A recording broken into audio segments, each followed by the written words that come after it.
What's up, everybody? It is Monday, September 18th. That's not right. It is Monday. Start over. No, we're not starting over. Well, you it's a bad start. When you want the taste of a truly great beer. What's up, everybody? This is Monday, September 25th. I'm Michael Schofield, one of your hosts for W3 Radio with Dave and Dan. How you doing, guys? Good morning. Hey. The Electronic Frontier Foundation resigned from the World Wide Web Consortium last Monday over the W3C's freshly released recommendations on protecting copyright in streaming video. Here's a pull quote. They write in their release, or in their press release, quote, "Furthering its goal to make the web a first-class platform for media and entertainment, the World Wide Web Consortium, W3C, published the Encrypted Media Extensions as a W3C recommendation for web standards. EME is an application programming interface that allows plug-in free playback of protected content in web browsers, which works seamlessly on all major platforms."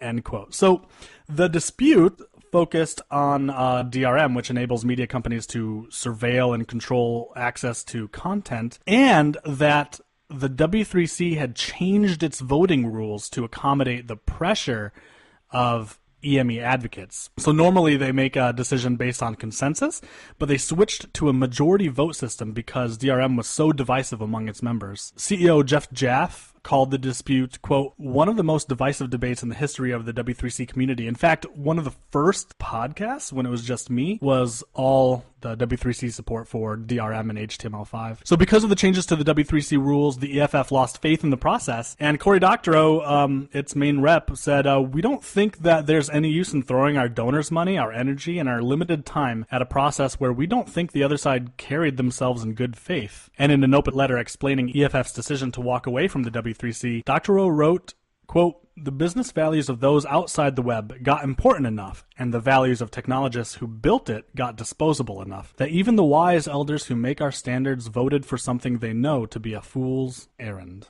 Yeah, this I remember when this first started happening, there was so much noise about it. But I following along. But am I wrong in remembering that the EFF joined the WC because of this, or were they a member before? This has definitely been their loudest issue, and since it's been a couple years now since EME was introduced, I can't say, because the EFF are behind things like Let's Encrypt and HTTPS everywhere. Even if they did come in because of this issue, they certainly produced a lot of good for the web. It's going to leave a major vacuum, I think. Oh yeah, This whole idea is kind of like just personally, I hate the idea of DRM in any products really, and I hate it on the web. But my mind's split in some ways on this topic because it's almost like, what's the alternative? The alternative is essentially that the browsers will create some proprietary thing that they all use to do it anyway. So, and if that's the case, I mean, it's almost like you'd rather they just do that than have this baked into the W3C and into a body whose objective, whose like mission and stuff is contrary to what this new standard is proposing and setting up.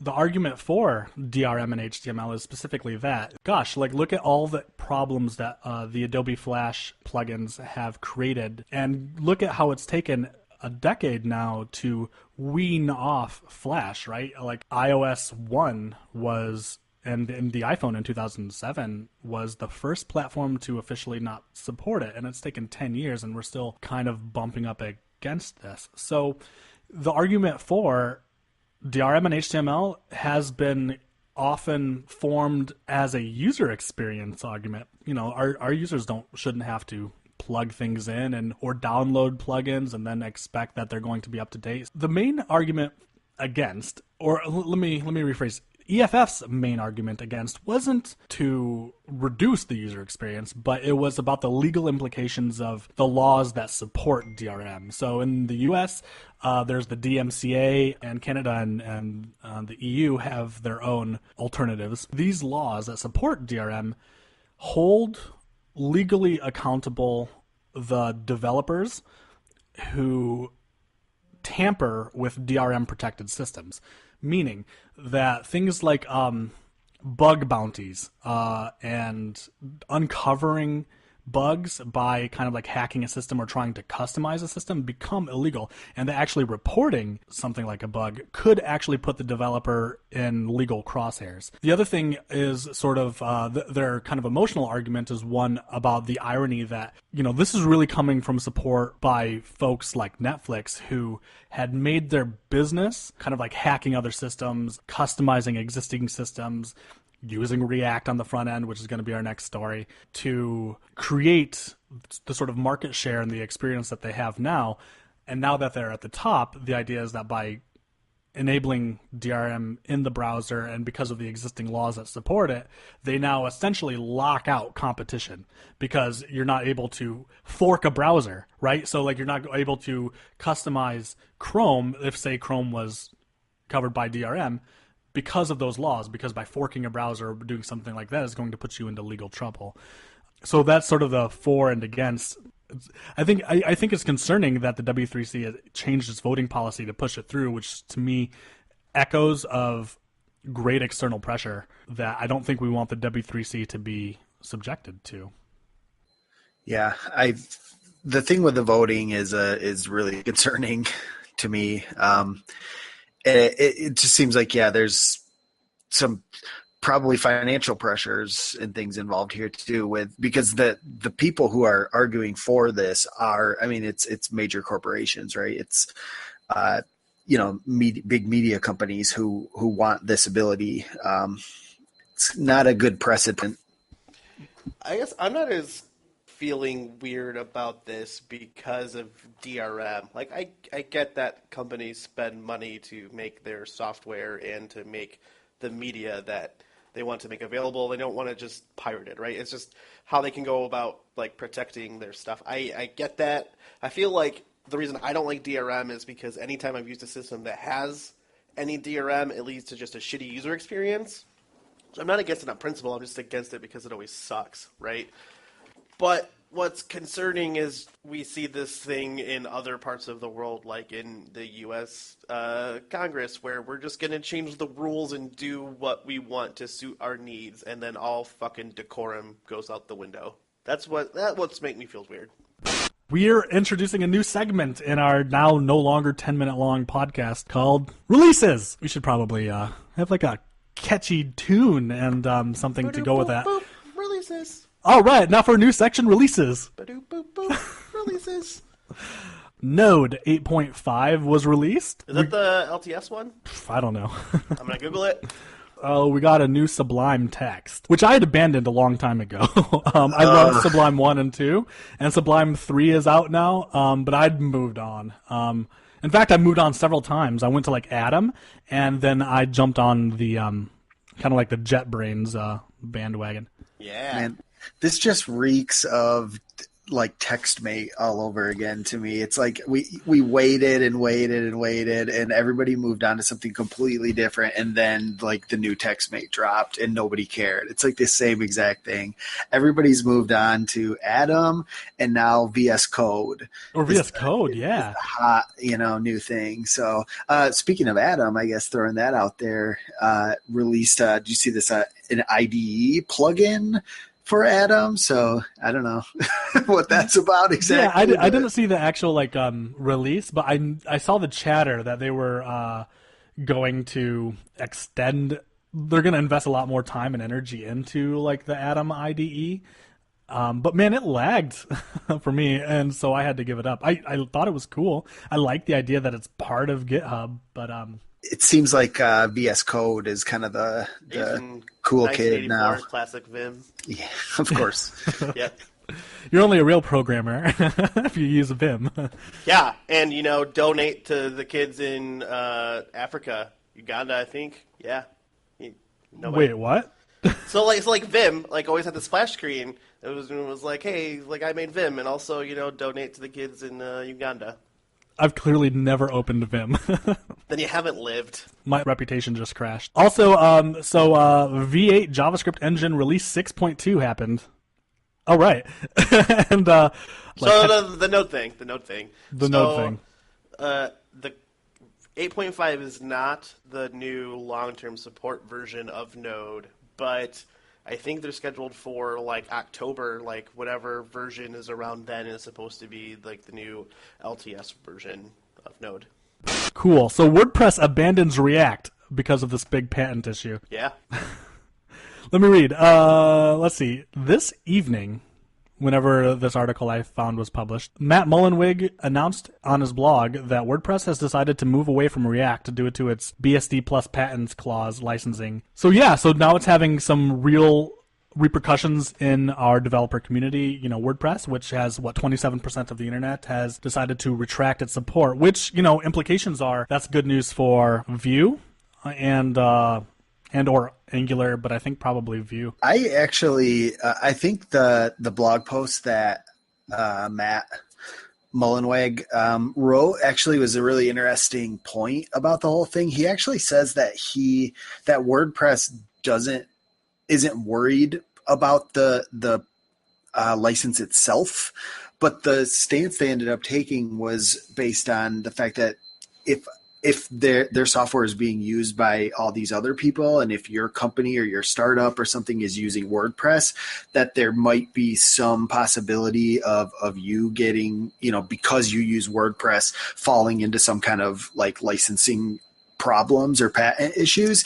That's why, because he says right in that article that WordPress itself doesn't even think that it's that the patent's a big deal for them personally, but they don't want to pass on potential problems to users of WordPress. And so that really kind of gets at the heart of the problem with that patent, is that it even if it's not going to affect you directly, there's so much confusion around it and so much cloud around it that people are worried that it might bite them in some other way. So he also said that like if they happen to be wrong and have to change, then they don't want to stick everyone who's like using WordPress with the requirement to change as well. Like the risk was just too high, even though they didn't think it was a likely challenge that they would have because of the patent, right? It probably confuses WordPress licensing anyway, because if I recall, like WordPress itself, all its officially supported plugins that exist or that are at least available in the official WordPress repository are obligatory licensed GPL2 or GPL3, which is an inherited license too. So by forking a plugin or something, you also accept the GPL license for that as well. And this is why it's not illegal to fork and resell premium plugins. This has been kind of like a debate topic within the WordPress community, but it's because of that GPL that work you do in WordPress is open source. What you end up selling is like expertise and support and stuff like that. I wonder if like some of this was also questions as to what does it mean to have like a BSD / GPL license that you as a startup that uses WordPress would have to now factor into all of your decision making. Like you said, Dave, especially, like this is more a response to the confusion and the fear than the actual legal implications, which I think is kind of what you predicted a couple weeks ago too. Yeah, so,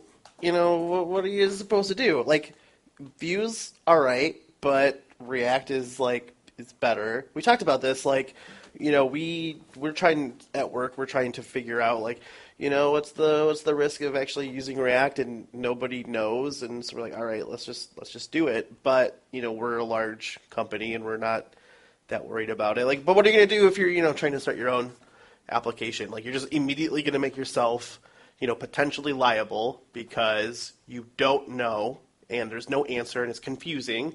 So you're just gonna default to the easier choice, even if it might not be as good. And I might make some people salty if they really like Vue compared to React, but what are you gonna do? You're gonna choose the risk-free option. What was that? I feel like you were infringing on my other I'm sorry. song that I made. This was a BSD licensed song. Our jingles, we're gonna have to find some jingles. There's a law in the U.S. called SESTA that is working its way through Congress relatively recently. SESTA, that's SESTA, would weaken 47 U.S.C. Statute 230, commonly known as CDA 230, as we all call it, or Section 230. It's one of the most important laws protecting free expression online. Section 230 protects internet intermediaries, individuals, companies, and organizations that provide a platform for others to share speech. This includes things like Facebook and YouTube, other blogs and stuff. So Section 230 right now says that an intermediary cannot be held legally responsible for content created by others, i.e. if you're on Facebook and you're like, woohoo, Nazis. Like Facebook, I mean, you make yourself an ass, but like Facebook isn't legally like responsible for your stupidness. SESTA, this new law, would change that. It would shift more blame for user speech to the web platforms themselves. Under SESTA, web communities would likely become much more restrictive in how they patrol and monitor users' contributions. You know what this reminds me of a little bit, and it's like the opposite kind of thing that's going on with this is the same sort of idea exists in like the gun control debate where are you liable for a crime you commit with the gun, or is the person like the shop that sold it to you responsible? And we've passed, there's laws and stuff on the books that say essentially like the shop owner doesn't have that responsibility. So this is like flipping that going the other direction from that, other kind of like hot political area to this, like flipping it like, well, in this case, we're going to say the opposite thing and say that the shop owner or whatever, Facebook is now responsible. So that's interesting. This is weird. So I get what they're basically saying, that if you're using a service to do something illegal, then that service has the responsibility to try to mitigate that. And this is specifically within the context right now of sex trafficking, right? Right, yeah. So that is the kind of the premise for introducing this law through things like Facebook or Discord, kind of any of these kind of anonymous chat areas, especially illegal things are happening. So because of the anonymity on these systems, the courts can only identify the major players, i.e. Discord, Facebook. Are you going to hold people responsible for what they say over a telephone? Well, so I think makes me think like the people who wrote this don't understand how any communication systems work. Because you mean our government? Yes. Well, fucking whatever, like AIDS wrote this shit up, and whichever lobbyists actually wrote it up. So, I mean, you just raised a really interesting point. So, like, let's say SESTA does make it through. It's going to, because who's going to vote against a bill about fucking preventing sex trafficking? It's a fucking a joke. My thinking is that, gosh, there's such a drive to make something like the internet a utility, a public right in the U.S. If SESTA passes for the internet, it could very well jump the border into the utilities. So your joke about like, well, are they going to hold someone responsible on the phone? Maybe. I think that suddenly puts that potential out there. But literally, if you're using a VoIP service where you're using telephone over the internet, then you it's all into that. Yeah, the phone is already on the internet. Oh, yeah. It just feels like a Trojan horse. Like whoever wrote that, it sounds like they probably had good intentions, but they didn't understand how it works, and it's not going to solve the problem. And then it's just going to make it. Basically, you're just asking everyone to have their privacy thrown out the window. Because you have to have your chat monitored now. Yeah, and this incentivizes Facebook and remember the company Facebook, not just the platform, to care about what you're saying. In a way they have, because it's part of their model for personalizing content and advertisements. But remember that Facebook also owns like WhatsApp, and WhatsApp is encrypted end to end. Facebook can't, so they say, see any of your messages. Well, if we use WhatsApp to organize, then that encryption goes out the window. Not only just Facebook, but what about something like iMessage, right? So I think the implications of this being just for social media platforms is loose and shaky. It's only a matter of time that if this law passes, which it will, unless people contact their congressfolk, then it's going to jump ship to the phone companies. Apple, which has been a staunch advocate largely for encrypted end-to-end communication, they'll be incentivized to have to monitor some of that. Google, so this is going to basically put the onus of encryption on the user, and all users should care. But the reality is that it's going to, I don't know how I was going to finish that sentence, but point made. Do we know how far along this bill is? Is it out of committee and introduced and all that jazz? We can find out. I was just curious because you're talking about contacting your congressman, so I went to 5calls.org to see if it came up as an active issue yet. As early as September 6th. And really, it sounds like the whole fight is over this one section, right? Which is just being... Yeah, I'm not saying that, you should facilitate it by any means, but, if I make a chat app, we play Dungeons and Dragons on Roll20, right? So somebody could spin up a Roll20 game and just start talking about sex trafficking. Are every application is going to have to start analyzing their chat for sex trafficking? So, Dan, are you on the record about being against sex trafficking? I mean, I am. Dave, surprisingly, hasn't chimed in, so he's still on the fence. Dave, silence. All right. Please write in to email at w3radio.com. That's not a real internet, email. Please email us all you want at that email address. On the record, though, I am very much against sex trafficking, in case anyone was wondering. So I guess we should just let SESTA pass. Well-named bill, Congress folk who want to take away our internet rights. How are we going to vote against? Yeah, someone's going to come up and be like, hey, I'm running for president in 4 years. I voted against the Stop Enabling Sex Traffickers Act.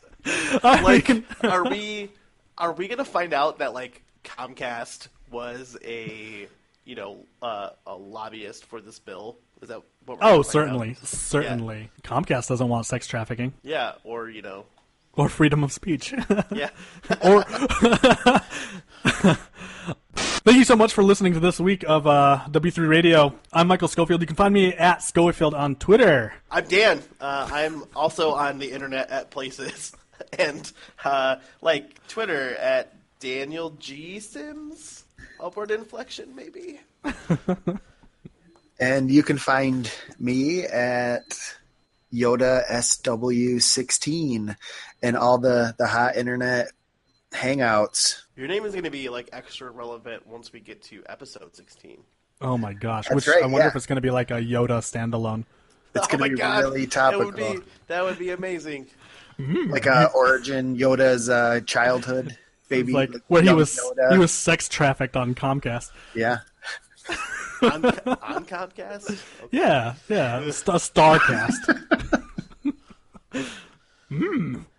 Limit free speech. All right. Please, last word. This is a super new podcast. I hope we've only got a couple of episodes under our belt. So to help us grow, please star, heart, favorite in your podcatchers of choice. Tell your friends. Post this on sites like Hacker News and Designer News or Reddit especially. We're not going to post it on Reddit because we're afraid of Reddit. But if you post it on Reddit and help spread the word, maybe we'll incentivize it somehow. Until next week, thank you so much for listening.